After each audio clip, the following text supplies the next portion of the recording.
Pieniądze, pieniądze i jeszcze raz pieniądze, czyli Wielkie Księstwo Luksemburga. Miejsce o tyle interesujące, że jeżeli ktoś nie zna tej pełnej oficjalnej nazwy, to Luksemburg chyba nie kojarzy mu się z czymś wielkim. Tyle, że to jedyne państwo z tytułem Wielkiego Księstwa, które do dzisiaj istnieje. Zapraszam do najbogatszego kraju Unii Europejskiej.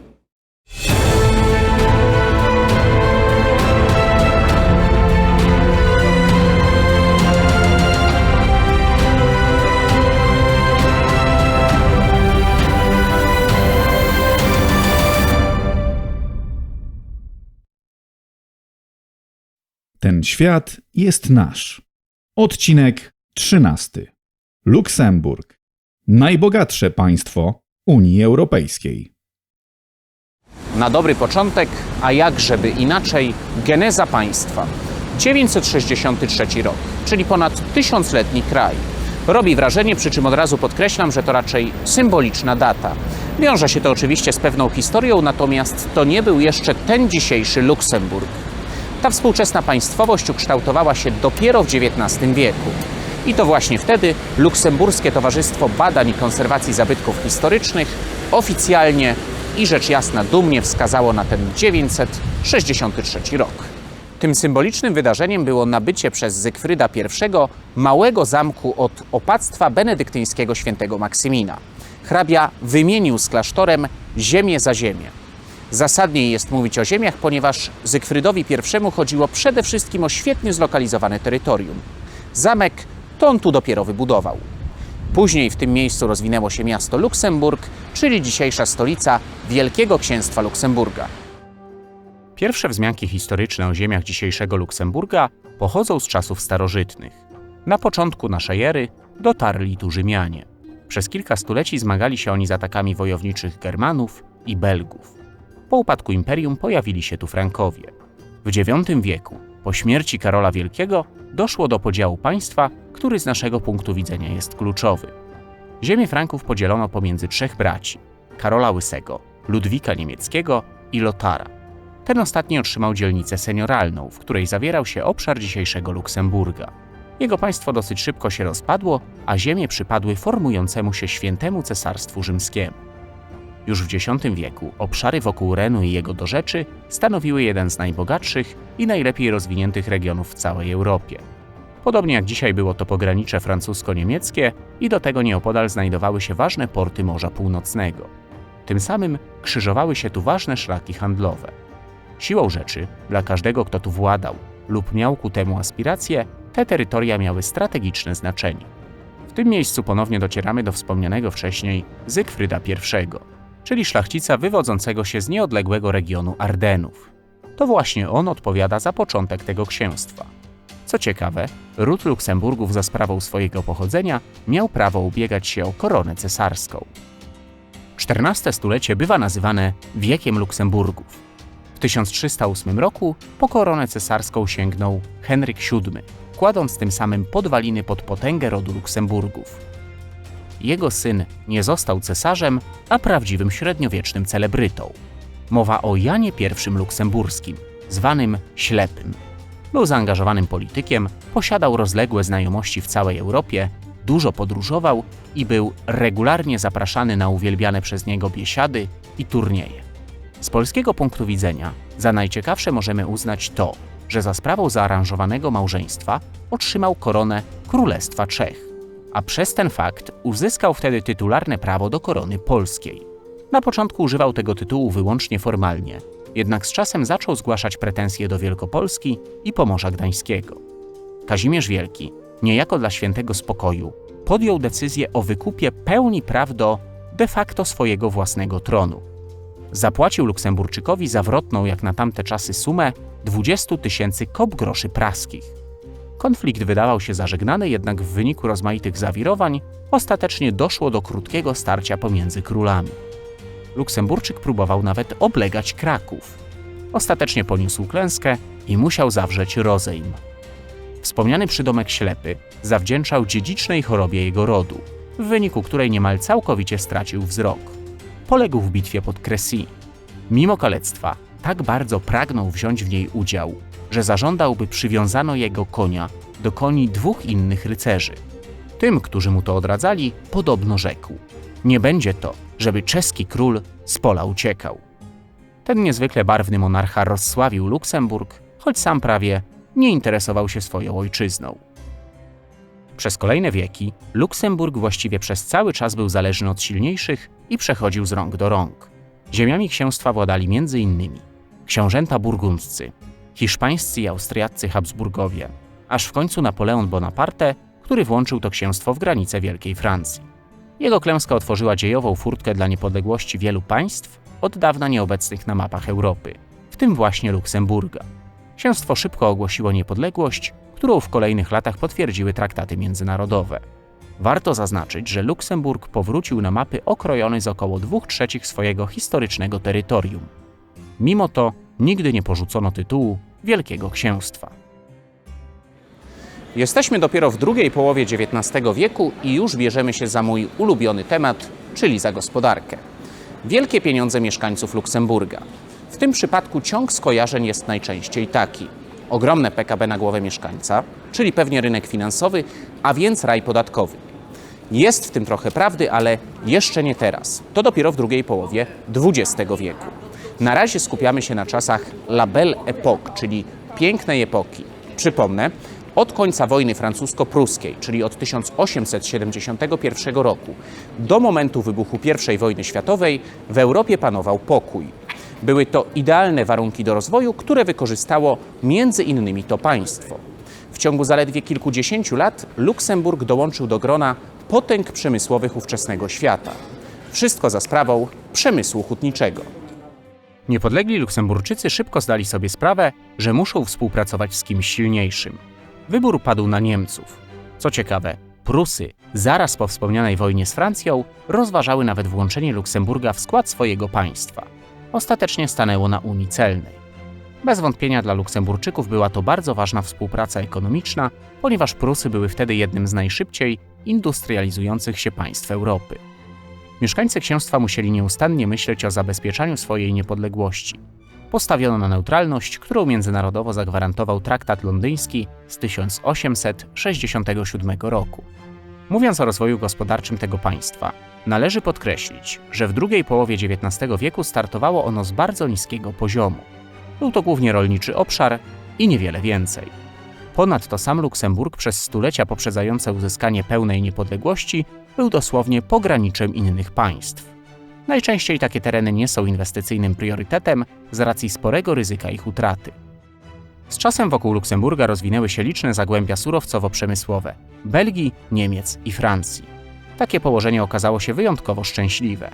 Naturalnym krokiem w kierunku unowocześnienia kraju okazał się być przemysł ciężki. Podobnie jak sąsiedzi, Luksemburg również posiadał złoża żelaza i węgla, lecz szybko okazało się, że są one zbyt małe, by to na nich oparła się ta gospodarka. To dlatego rozwinęły się tutaj hutnictwo i metalurgia. W księstwie rozpoczęły się liczne inwestycje. Skumulowały się tu angielskie technologie, niemieckie doświadczenie i francuskie złoża. W Luksemburgu zaczęto przetwarzać rudy żelaza i produkować wyroby stalowe. Rozwój tej produkcji wymusił również rozbudowę infrastruktury kolejowej. Ze zbytem nigdy nie było problemu, ponieważ motorem napędowym XIX-wiecznego świata była właśnie stal. Pierwsze na świecie amerykańskie wieżowce sięgnęły chmur właśnie dzięki luksemburskiej stali. Tak oto księstwo z rolniczego państewka zmieniło się w silnie uprzemysłowione europejskie państwo, któremu już wtedy szczególnie na rękę była wolna wymiana handlowa. W trakcie I wojny światowej po raz pierwszy naruszono neutralność Luksemburga. Niemcy zajęli wtedy księstwo, okupując je aż do końca wojny. Ich obecność wyrządziła tu spore szkody. Niemiecki przemysł wojenny rabunkowo eksploatował lokalną gospodarkę. Poza ekonomicznym spustoszeniem, obecność okupantów wyrządziła ogromne szkody moralne.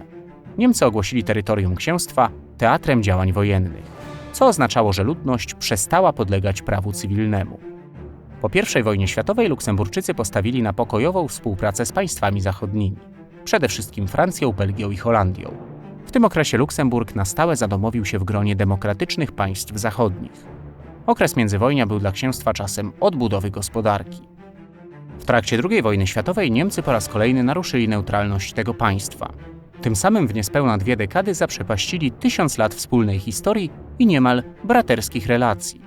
Wojska III Rzeszy wkroczyły tutaj w 1940 roku w trakcie inwazji na Francję. Rząd Luksemburga był w zasadzie bezradny. Wehrmacht zajął całe państwo w ciągu zaledwie 24 godzin, a działania władz ograniczyły się niemal wyłącznie do ochrony ludności cywilnej oraz infrastruktury krytycznej.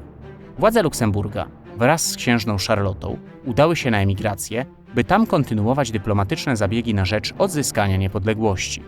Ukochana przez mieszkańców księżna nigdy nie przestała nawoływać rodaków do oporu, prowadząc m.in. audycje na falach brytyjskiego BBC. Pomimo niemieckiej propozycji powrotu do księstwa i objęcia sterów kolaboracyjnego rządu, księżna pozostała nieugięta. Tymczasem okupanci zaczęli wprowadzać tu swoje porządki. Specyficzne podejście nazistowskich ideologów do kwestii Luksemburga oznaczało dla jego mieszkańców widmo intensywnej germanizacji. Wkrótce cały kraj włączono w skład Rzeszy, a na jego obszarze działalność rozpoczęły organizacje sprzyjające Niemcom. Należy podkreślić, że Luksemburg nigdy nie splamił się powszechną kolaboracją. Opór mieszkańców wobec nowych władz był bardzo silny, a nieliczni zdrajcy musieli być intensywnie wspierani przez nowe władze. W 1944 roku do Luksemburga dotarł aliancki front, przez co księstwo najpierw doświadczyło intensywnych nalotów bombowych, a później niemieckiej kontrofensywy. Do zaciętych walk dochodziło głównie w północno-wschodniej części kraju. Po II wojnie światowej Luksemburczykom przyszło zmierzyć się przede wszystkim z odbudową. Skalę zniszczeń świetnie obrazuje porównanie rocznego budżetu do szacunkowych strat. W pierwszym roku po wojnie budżet nie przekroczył 2 miliardów franków, podczas gdy straty oszacowano na 24 miliardy franków. Zniszczone drogi, powysadzane mosty, zerwane linie elektryczne. Średnio co 3. budynek w państwie był albo uszkodzony, albo całkowicie zniszczony. Szczęśliwie dla gospodarki przemysł, zlokalizowany głównie na południu kraju, zachował swój potencjał. Do tego doszła jeszcze pomoc, tak charytatywna, jak i międzynarodowej, głównie amerykańskiej, organizacji do spraw pomocy i odbudowy. To sprawiło, że Luksemburg względnie szybko stanął na nogi. Na tyle szybko, że środki rozdysponowane w ramach planu Marshalla prawie w ogóle tutaj nie trafiły. Wstrząs wywołany II wojną światową sprawił, że dotychczasowe myślenie Luksemburczyków uległo sporym zmianom. Władze stającego na nogi księstwa doszły do wniosku, iż samo ogłoszenie neutralności może być niewystarczające do zachowania pokoju. Wyciągając wnioski z niedawnych zdarzeń, w Luksemburgu postawiono na współpracę międzynarodową. Chętnie przyjmowano tu wszelkie propozycje integracji. Krótko po wojnie, w ciągu zaledwie kilku lat, Luksemburg został członkiem założycielem Beneluxu, NATO oraz Europejskiej Wspólnoty Węgla i Stali, czyli prekursora dzisiejszej Unii Europejskiej. Niech o znaczeniu Luksemburga dla integracji Starego Kontynentu świadczy fakt, że to przecież tutaj zawarto układ z Schengen. W nowej, powojennej, pokojowej rzeczywistości europejskiej dla gospodarki Luksemburga bardzo ważna była integracja ekonomiczna. To znaczy, co do zasady, patrząc czysto ekonomicznie, im większy rynek, tym lepiej. Politycznie są już co do tego czasami pewne spory, natomiast akurat tutaj perspektywa była prosta. Wielkie Księstwo Luksemburga ma za mały rynek wewnętrzny. Ponadto za przeważającą większość produkcji i eksportu cały czas odpowiadał przemysł hutniczy. Potrzeba było z jednej strony rynków zbytu, a z drugiej dostępu do surowców. Nie trudno zgadnąć, że Luksemburczycy nie prezentowali zero-jedynkowego podejścia do wolnego handlu. To znaczy poszerzamy rynek i koniec dyskusji. Nie, to wszystko realizowano z pewnymi zastrzeżeniami, z pewnymi obawami. Na przykład najpierw doszło do integracji ekonomicznej z Belgią, a dopiero później z Holandią, ponieważ obawiano się taniej konkurencji z tego drugiego kraju. I podobnie było z Europejską Wspólnotą Węgla i Stali. Były obawy, na przykład o siłę głosu we wspólnocie, ale pokusa jednoczesnego dostępu do rynków niemieckiego i francuskiego była ogromna i ostatecznie zwyciężyła. I w ten sposób Luksemburg, tak politycznie, jak i ekonomicznie, stał się państwem głęboko zintegrowanym z tak zwanymi strukturami zachodnimi. W narodowym interesie tego małego, niekoniecznie silnego i nastawionego na eksport państwa było stworzenie jak największych i jak najsilniejszych więzi z sojusznikami i partnerami. Co ciekawe, współcześnie Wielkie Księstwo Luksemburga nie jest kojarzone jako potęga przemysłowa, a raczej jako centrum bankowo-finansowe. Wszystko dlatego, że następne dekady przyniosły kolejne zmiany. Jeżeli chodzi o transformację gospodarczą Luksemburga w drugiej połowie XX wieku, to nie było w tym żadnego przełomowego momentu. Po prostu w miarę naturalnie i co najważniejsze, względnie szybko dostrzeżono, że dla krajowego przemysłu hutniczego mogą nadejść trudne chwile. Wszystko z bardzo prostego powodu. Na świecie rosła konkurencja. I co ciekawe, to nie było tak, że skoro nie hutnictwo, to finanse. Najpierw postawiono na dywersyfikację przemysłu samego w sobie. Więc jeżeli ktoś myśli, że Luksemburg to przykład państwa, które niejako cwaniacko poszło w kierunku raju podatkowego i tak naprawdę za tym sukcesem niewiele więcej się kryje, to jest w błędzie. Z biegiem lat wielkie kombinaty hutnicze zaczęły ustępować miejsca firmom skupionym na produkcji dóbr konsumpcyjnych i użytkowych. W księstwie pojawiły się przedsiębiorstwa związane z motoryzacją, chemią, przemysłem elektromaszynowym i wytwórstwem. Były to zarówno rodzime firmy państwowe i prywatne, jak i bardzo mile widziane inwestycje firm z zagranicy. Niemal równocześnie z transformacją sektora przemysłowego rozpoczął się rozwój usług bankowych i finansowych. Luksemburg postawił m.in. na tajemnicę bankową, przejrzystość funkcjonowania i niskie opodatkowanie dla firm z tej branży. Ówczesna sytuacja na świecie ponownie okazała się szczęśliwa dla luksemburskich interesów, ponieważ liczne rządy wprowadzały wtedy restrykcje i ograniczenia dotyczące sektora finansowego. Tym samym wielki kapitał chętnie zaczął napływać do Wielkiego Księstwa. Ponadto to miejsce wypracowało sobie taką renomę, że z czasem zlokalizowano tutaj liczne instytucje europejskie. Rozwój sektora finansowego wprost pomógł temu państwu przejść przez liczne zawirowania związane z branżą hutniczą. Za symboliczną datę luksemburskiej transformacji uznaje się 1988 rok. To właśnie wtedy liczba osób zatrudnionych w finansach przewyższyła liczbę pracujących w hutnictwie. Warto podkreślić, że te zmiany gospodarcze następowały przy sporym udziale rządu. Nie były spontaniczną inicjatywą ekonomiczną, lecz odbywały się pod kontrolą władz. Wielkie Księstwo Luksemburga, pomimo swojego otwarcie proeuropejskiego nastawienia, przez wielu wciąż uważane jest za raj podatkowy w jądrze europejskiej biurokracji. I mowa tu nie o spekulacjach, lecz o faktach. Jedna z najgłośniejszych afer ostatnich lat ujawniła, że dzięki układom z luksemburskim fiskusem setki międzynarodowych korporacji uniknęło zapłacenia podatków w innych państwach. W efekcie tych zdarzeń Luksemburg znalazł się pod lupą europejskich instytucji nadzorczych. Regulacje rynku finansowego zostały zaostrzone. Tym samym dziś to już nie ten sam Luksemburg, co przed laty, lecz mimo wszystko dla wielu wciąż atrakcyjny. Kto wie, być może wkrótce będziemy świadkami kolejnej, iście fascynującej transformacji tej gospodarki. Wszystko za sprawą rozwijającego się tutaj przemysłu kosmicznego. Dokładnie tak Luksemburg stara się postawić na telekomunikacje i górnictwo kosmiczne. Luksemburg bywa klasyfikowany nawet jako jedna z najbardziej wolnych gospodarek świata. Przy czym to nie ta forma wolności, o jakiej opowiadałem na przykład na Tajwanie. Księstwo wypada rewelacyjnie w aspektach takich jak poszanowanie prawa własności, zdrowie finansów publicznych, funkcjonowanie wymiaru sprawiedliwości czy otwartość na inwestycje. Natomiast w kwestii wydatków rządowych Wielkie Księstwo Luksemburga jest bardzo podobne do większości gospodarek zachodniej Europy.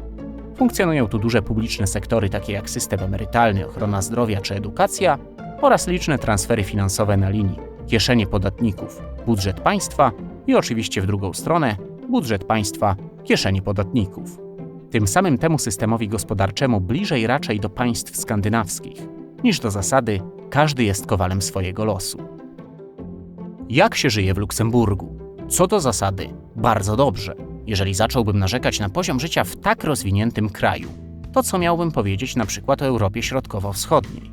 Ale idealnie rzecz jasna nie jest. PKB robi wrażenie, ale pamiętajmy, że podbija je rynek finansowy oraz mnóstwo osób, które przyjeżdża tu do pracy z sąsiednich państw.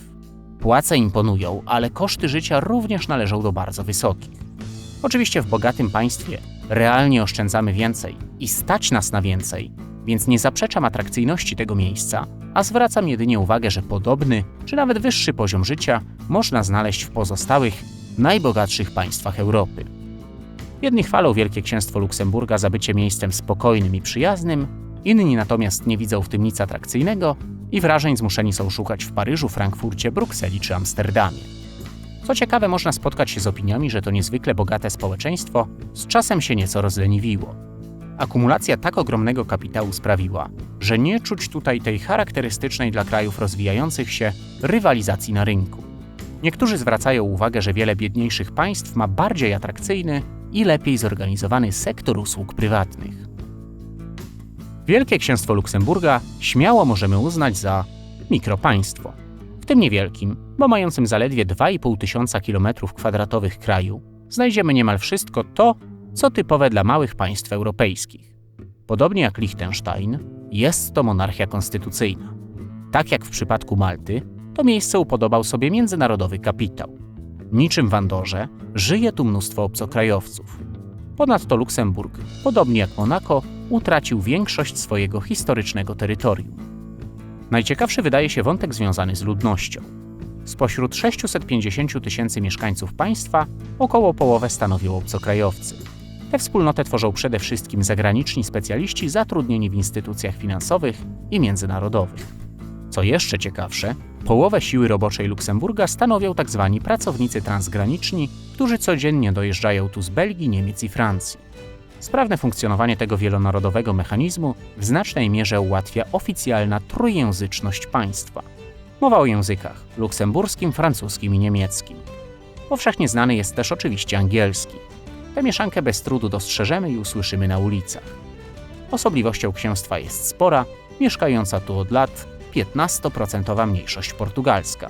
Cieszy się ona licznymi przywilejami związanymi z używaniem własnego języka w sytuacjach formalno-urzędowych i pielęgnowaniem swojej kultury w ramach publicznego systemu edukacji.